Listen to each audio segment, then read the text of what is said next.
Hello viewers, computer park fair নতুন ভিডিওতে আপনাদেরকে জানাই স্বাগতম। সো আমাদের কাছে একটা আসুসের 81CS মডেল একটা মাদারবোর্ড আসছে।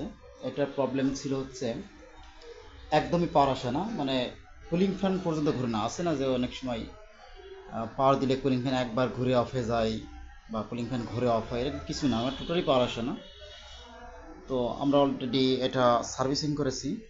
এটা হচ্ছে যে নেটওয়ার্ক আইসি আছে আপনার রিয়েলটেক 8111G বি মডেলের একটা আইসি ছিল।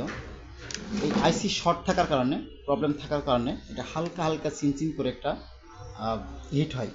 মানুষে দেখা যায় যে এরকম যদি পাওয়ার না আসে তাহলে আপনারা এরকম যে নেটওয়ার্ক আইসিটা আছে, আইসিটা কিন্তু আপনারা তুলে দেখতে পারেন। তো আমরা এই ধরনের laptop motherboard, desktop motherboard servicing করে থাকি, প্রফেশনাল সার্ভিসিং করে থাকি। যারা ঝিনাইদহ জেলা ভিত্তিতে পাঠাবেন, কুরিয়ারে পাঠাতে পারেন, আমার টাইটেলে ফোন নাম্বার দেওয়া আছে। আর যারা ঝিনাইদহ জেলার মধ্যে আছেন বা আশেপাশে জেলাতে আছেন তারা সরাসরি আমাদের কাছে আসতে পারেন, আমার দোকানে এসে সরাসরি সার্ভিসিং করে নিতে পারেন। আল্লাহ হাফেজ।